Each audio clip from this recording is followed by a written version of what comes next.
Doctor ইউনূসের এক একটা নির্বিষ dialogue ক্ষমতা প্রত্যাশী রাজনৈতিক দলগুলোর জন্য মাইন্ডকার চিপা হয়ে যায়। ডক্টর ইউনূস একজন নিরীহ দর্শনের ভয়ঙ্কর প্লেয়ার। আসসালামু আলাইকুম রহমতুল্লাহি ওয়া বারাকাতুহু। This is Sheikh Mohammad Sabbir Hossain once again on the screen. একটা গানের কথা নিশ্চয়ই আপনাদের মনে আছে, জীবন নাটকের নাট্যকার কি বিধাতা পুরুষ, যেই হোক নাটক লেখার কাজে নেই তার হাত, সে নাটকে অভিনয় করতে গিয়ে দেখি দিনকে করেছে সে রাত। শুনুন একটু গানটা শুনুন। জীবন নাটকের নাট্যকার কি বিধাতা পুরুষ, যেই হোক নাটক লেখার মতো নেই তার হাত, এই নাটকে অভিনয় করতে গিয়ে দেখি দিনকে করেছে সে রাত। জীবন নাটকের নাট্যকার কি বিধাতা পুরুষ। 5ই আগস্টের সকালটা ছিল পূর্বের কয়েকটা সকালের মতোই। দিনের শুরুতে অভাবনীয় কিছু ঘটার কোনো পূর্বাভাস ছিল না, বরং আরও কয়েকশো কিংবা কয়েক হাজার নৃশংস মৃত্যুর জন্য অপেক্ষমান ছিল বাংলাদেশ। কিন্তু দুপুরের মধ্যেই ঘটে গেল অপ্রত্যাশিত কিন্তু কাঙ্ক্ষিত সেই ঘটনা, সমসাময়িক বিশ্বের সম্ভবত সবচেয়ে নির্মম স্বৈরাচারের পতন। শেখ হাসিনার পতনে আন্তর্জাতিক বিশ্বের সবচেয়ে বড় ক্ষতি হয়ে গেল ভারতের। আঁচল উজাড় করে দেয়া ফ্রেন্ডস উইথ বেনিফিট শেখ হাসিনার ঋণ পরিশোধে ভারত ধূপ করে আরেকটা ভুল করে বসল, শেখ হাসিনাকে ভারতে আশ্রয় দিয়ে।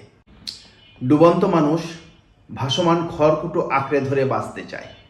শেখ হাসিনা পালিয়েছে, কিন্তু তার রুহানি সন্তানেরা রয়ে গেছে। তারা ট্রাম্প জিতলে খুশি হয়, মোদিজি ট্রাম্পের সাথে হ্যান্ডশেক করলে উল্লসিত হয়। আওয়ামী লীগে এখন সুস্পষ্টই বিজেপির বাংলাদেশ শাখা। কিন্তু বিপদ এলে ভাই বেরাদর নিয়েই আসে। ট্রাম্পের সাথে মোদিজির হ্যান্ডশেকের পরদিনই অবৈধ ভারতীয়দের ডান্ডাবেরি পরিয়ে ভারতে ফেরত পাঠায় ট্রাম্প প্রশাসন। ট্রাম্পের সামনে যখন মোদিজির হাত করা ছবি কার্টন হয়, তখন ডক্টর ইউনূসের সাথে ইলন মাস্ক ব্যবসায়িক আলোচনা সেরে ডক্টর ইউনূসের টুইটে কমেন্টস করেন, লুকিং ফরওয়ার্ড টু। ডক্টর ইউনূসকে নিয়ে অনেক কথা, উনি ভদ্রলোক, বাংলাদেশের রাজনীতি ওনার জন্য না, উনি বলে দিয়েছেন উনি থাকবেন না ইত্যাদি। এটা ঠিক, বাংলাদেশের রাজনীতি ডক্টর ইউনূসের মতো ভদ্রলোকের জন্য কঠিন। আবার এটাও ঠিক, ডক্টর ইউনূস ছাড়া এই মুহূর্তে বাংলাদেশে কোনো বিকল্প নেই। ডক্টর ইউনূস অবলীলায় বলে দেন অন্তর্বর্তী সরকারের কারো সরকার চালানোর দক্ষতা বা অভিজ্ঞতা না থাকায় তারা অনেক ভুল করছেন। আমারও তো কোনো অভিজ্ঞতা নেই, কাজে বলুন দোষ দেবো কি করে? আমাকে যে দায়িত্ব দিয়ে দেশ চালানোর দায়িত্ব দিয়ে তার তো বিন্দু মাত্র অভিজ্ঞতা নেই। আমি তো কারো কোনোদিন এ ধরনের কাজে ছিলাম না। আমি যদি পারি ওরাও পারবে, এটাই আমার ভরসা ছিল। আপনার তাদের পারফরমেন্স নিয়ে আপনার কেমন? আমার নিজের পারফরমেন্স নিয়ে আমার সন্দেহ, ওদের পারফরমেন্স নিয়ে কি জিজ্ঞেস করে। ডক্টর ইউনূস অবলীলায় বলে দেন আমলাতান্ত্রিক জটিলতার কারণে তাদের অনেক সিদ্ধান্ত বাস্তবায়নে দেরি হচ্ছে। এটা আমাদের সবার সম্মিলিত ঘটনা। আমি ব্যুরোক্রেসিকেও দোষ দেবো না, তাদেরও নিয়ম কানুন আছে। আমরা হয়তো সেই নিয়ম কানুন বুঝি না বলে কানেকশনটা ঠিক মতো করতে পারিনি। ডক্টর ইউনূস অবলীলায় বলে দেন প্রায়োরিটি অনুযায়ী তারা কাজ করতে পারেননি। প্রায়োরিটিটা ছিল বলেই তো কথা ঘোষণা হলো, প্রায়োরিটিতে ছিল কিন্তু বাস্তবায়ন করা যায়নি। এগুলো হলো যে আভ্যন্তরীণ দুর্বলতা, ক্যারি আউট দ্য অর্ডার, এই যে কিভাবে টাকা কার কাছ থেকে কোথায় যাবে, কিভাবে বিতরণ হবে, এগুলো নিয়ে দেওয়ার ব্যাপারে কোনো। তাহলে ডক্টর ইউনূস কেন তাকে রাখা হবে, কিংবা তিনিই বা কেন গদি আঁকড়ে ধরে বসে আছেন? কারণ ডক্টর ইউনূস অবলীলায় বলে দিতে পারেন আওয়ামী লীগকে নিষিদ্ধ করার ব্যাপারে বিএনপির বিরোধিতা রয়েছে।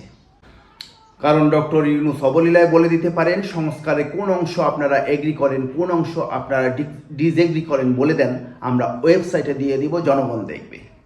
নো বলছেন আমরা রাজি না, কোন দল বলছে আমরা সংস্কার, আমরা সবাই ওয়েবসাইটে দিয়ে দেবো, দেশের যে কোনো মানুষ দেখতে পাবে কোন বিষয়ের প্রতি তার সম্মতি আছে, কোন বিষয়ের প্রতি মানুষের সম্মতি নাই। ডক্টর ইউনূসের এক একটা নির্বিষ ডায়লগ ক্ষমতা প্রত্যাশী রাজনৈতিক দলগুলোর জন্য মাইন্ডকার চিপা হয়ে যায়। ডক্টর ইউনূস একজন নিরীহ দর্শনের ভয়ঙ্কর প্লেয়ার।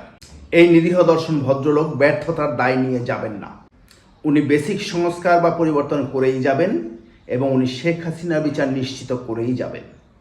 এখন দেখেন আপনারা যা ভালো মনে করেন।